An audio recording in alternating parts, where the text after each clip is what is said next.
프레시언 가족 여러분 안녕하십니까?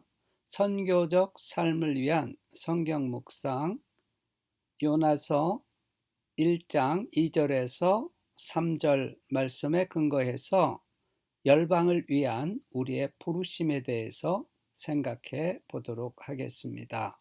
너는 일어나 저 큰 성읍 니느웨로 가서 그것을 향하여 외치라. 그 악독이 내 앞에 상달되었음이니라 하시니라.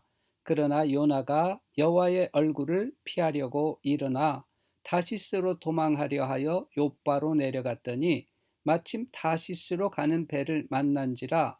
여호와의 얼굴을 피하여 그들과 함께 타시스로 가려고 뱃삭을 주고 배에 올랐더라. 요나는 니느웨에 가서 심판을 선포하도록 부름을 받았습니다. 그런데 요나는 그 대상이 마음에 들지 않았던 거죠. 니느웨 사람들에게 가서 말씀을 선포하는 게 너무 싫었습니다. 그들에게 심판을 선포하게 되면 그 악한 사람들의 회개로 이어질 수 있다고 생각한 것입니다. 하나님의 성품상 그들을 용서하게 될 것이라고 생각을 한 것입니다. 이것은 요나가 나중에 요나서 4장 2절에서 고백하는 바입니다. 그런 의미에서 요나는 하나님의 성품을 너무 잘 알았기 때문에 니느웨에 가서 복음을 전할 수 없었던 것입니다. 요나가 니느웨에 가서 말씀을 선포하게 되고 그들이 회개하게 되면 지옥의 불쏘시개 같이 여겨지는 이방인들이 하나님의 긍휼을 입어서 그 세력을 계속 유지하고 결국은 이스라엘에게 위협이 되는 상황을 묵과할 수 없었던 것입니다. 아수르 제국은 니느웨에 요나의 선포가 있은 후 수십 년이 지나 북왕국을 멸망에 이르게 하였습니다. 요나는 그런 나라, 위험한 나라, 이방의 나라에 기회가 주어지는 것을 참을 수가 없었습니다.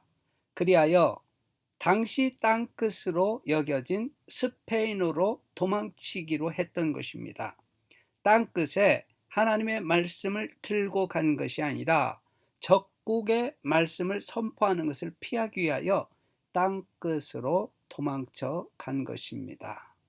사명을 위해서 땅끝으로 간 것이 아니라 사명에서 도망치기 위해서 땅끝으로 간 것입니다. 모든 선지자들에게 하나님께서 주신 계시, 선지적 비전은 무엇이었습니까? 모든 나라가 여호와를 예배하는 것입니다. 그것을 모를 리가 없는 선지자 요나는 선민의식에 너무 사로잡혀 있었고 적국에 대한 적대심이 너무 강해서 이방 적국이 주의 긍휼을 받는 것을 참을 수 없었습니다.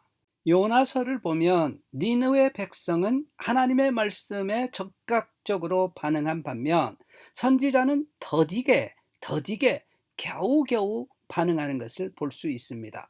열방을 구원하시고자 하는 하나님의 뜻에 선지자가 오히려 걸림돌이 된 것입니다. 여기에서 우리는 질문을 던져볼 수 있습니다. 나는 어떤 자리에 있습니까? 선지자처럼 하나님의 뜻에 걸림돌이 되고 있지는 않습니까? 아니면 즉각 순종해서 하나님의 뜻을 성취하는 것을 기뻐하는 자리에 있습니까? 혹시 내가 싫어하는 종족은 없습니까? 가령 한국 사람들은 일본 사람들을 너무 싫어합니다. 그래서 그런 것이 배척의 마음을 갖게 하는 것이 아닌지, 또 어떤 사람들은 무슬림들을 너무 싫어합니다. 그 사람들이 모두 다 테러리스트인 것처럼 생각하기도 하고 무서워하기도 하고 마음속에 이렇게 제껴두기도 합니다. 그런 종족은 혹시 없습니까? 그런 적대심은 가지고 있지 않다고 할지라도 우리 주변에 와 있는 사람들을 무관심한 상태에서 접촉도 하지 아니하고 복음도 전할 생각도 하지 않고 그런 상태에 있지는 않습니까? 그렇다고 한다면 우리는 요나의 불순종에 같이 동참한 격이 되는 것입니다. 하나님 아버지, 우리가 열방을 향한 하나님의 계획에 걸림돌이 아니라 유용하게 쓰임받는 도구가 되게 하옵소서. 미국의 디아스포라로 흩어놓으신 이유가 있을 텐데, 우리를 통하여 많은 무슬림들이, 우리를 통하여 많은 힌두교인들이, 우리를 통하여 미국에 찾아든 많은 나그네들이 예수 그리스도를 알게 하옵소서. 감사하며 예수 그리스도 이름으로 기도합니다. 아멘.